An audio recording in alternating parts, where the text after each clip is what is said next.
Operation Absolute Resolve, a deep dive into the operation to capture Nicolás Maduro and the global implications.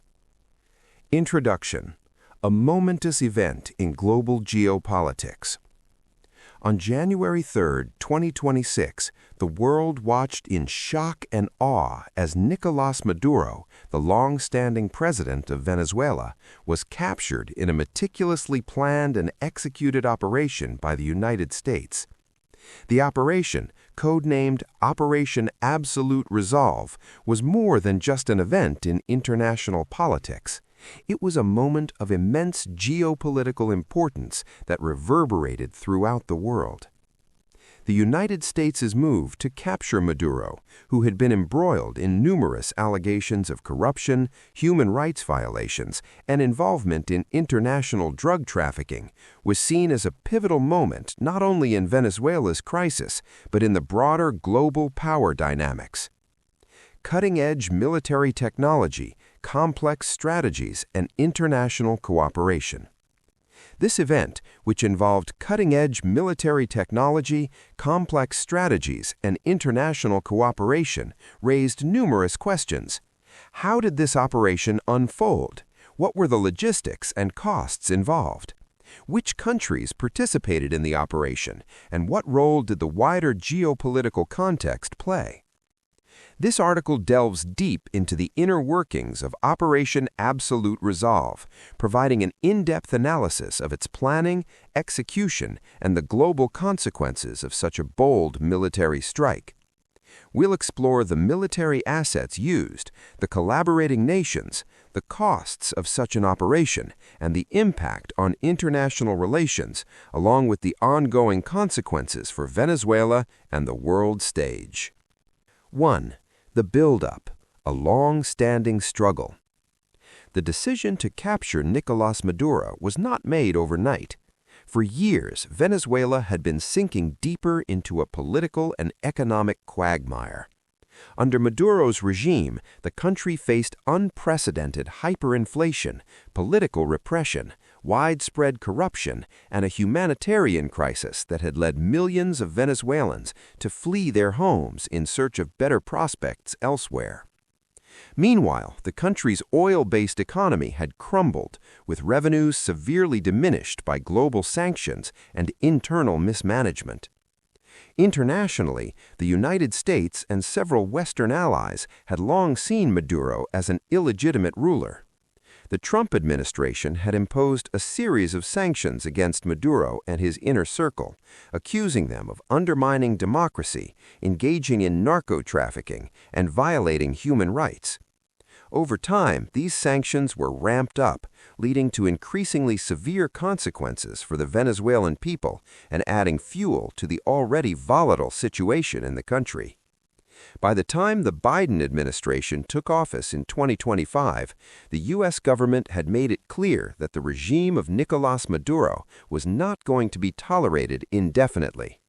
With accusations ranging from money laundering to drug trafficking and the brutal suppression of opposition groups, the U.S. government's resolution to take action had reached a boiling point. The groundwork for Operation Absolute Resolve was laid not just by years of U.S. diplomatic efforts, but also by the intelligence networks, military assets, and the willingness of allied nations to stand firm against an increasingly authoritarian regime. 2. The execution of the operation, a display of power and precision. The operation was far from a simple covert mission. It was a highly complex military strike involving multiple forces, technologies, and strategies. A. Military resources and strategy. The U.S. military deployed an array of resources that spanned several domains. Aerial operations.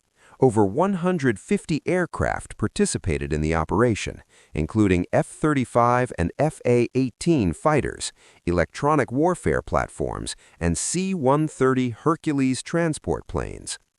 The airstrike campaign was designed not only to ensure the rapid neutralization of key targets, but also to disable communication lines, disrupt radar systems, and prevent any possibility of organized resistance. Stealth bombers, such as the B-2 Spirit, were poised to carry out strategic strikes against high-value infrastructure, including government buildings and military assets loyal to the Maduro regime. Special Forces. The operation involved elite units from the U.S. Army's Delta Force, the 75th Ranger Regiment, and the 160th Special Operations Aviation Regiment.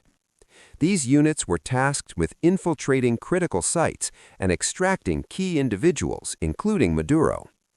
The precision and coordination between these special forces were paramount to ensuring the capture of the Venezuelan leader without incurring heavy civilian casualties. Naval support. U.S. naval forces played a significant role, positioning themselves off the coast of Venezuela to establish a blockade and control sea access. Aircraft carriers and destroyers provided a constant aerial presence, monitoring the operation and providing rapid air support if necessary. Cyber and electronic warfare. One of the most significant aspects of the operation was the use of electronic warfare, which helped neutralize Venezuela's air defenses and disrupt communication systems. Drones were deployed for real-time surveillance, offering a clear tactical advantage. Furthermore, the operation saw the deployment of signal jammers to block communication between Venezuelan military units and their command centers, creating chaos and confusion. B. The political and military coordination.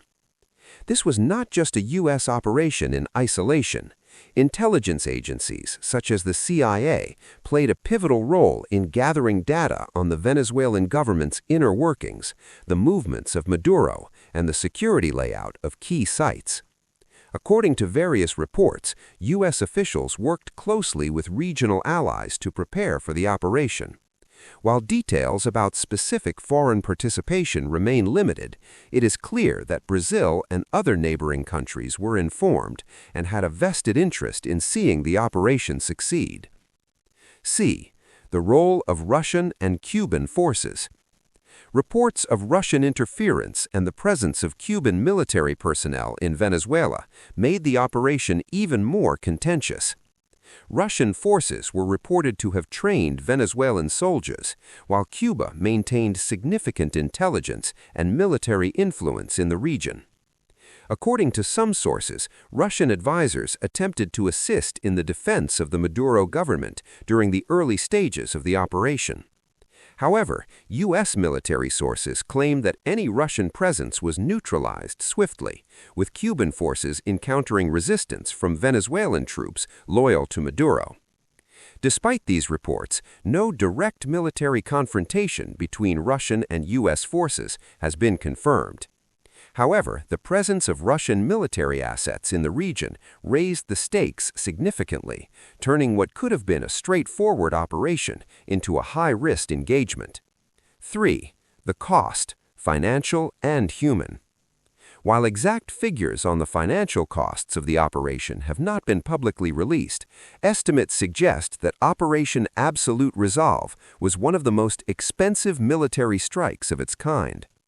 The cost of aircraft, personnel, intelligence operations, and logistical support was immense. Several sources have reported that the U.S. government allocated billions of dollars in military resources, including aircraft, drones, and naval vessels, in preparation for this mission. In terms of human cost, while most reports suggest that the operation was executed with precision, civilian casualties were reported in certain parts of the Venezuelan capital. Human rights organizations have raised concerns over the collateral damage caused by the aerial bombardments and the intense military presence in civilian areas. The number of Venezuelan military casualties is also difficult to ascertain, with estimates ranging from 50 to 150. U.S. losses were minimal, but there were reports of injuries among Special Forces operatives due to the complexity and high risk of the mission. The operation lasted less than 12 hours from the initial assault to Maduro's capture. 4. Global reactions and geopolitical ramifications. The immediate reactions from Latin American countries, especially those with strong ties to Venezuela, were negative. Mexico, Cuba, and Russia condemned the operation as a violation of Venezuelan sovereignty and a breach of international law. They called for the immediate release of Maduro and demanded accountability for the U.S. actions. In contrast, the United States and its European allies hailed the operation as a success, arguing that it was a necessary step to hold a dictator accountable for his crimes. France, Germany, and UK expressed support for the U.S. position, calling the operation a necessary action to end Venezuelan suffering under Maduro's rule. However, the long-term consequences of the operation will depend on the recovery of Venezuela's political system and how the international community supports the transition. The potential for further violence, economic instability, and a refugee crisis remains high as Venezuela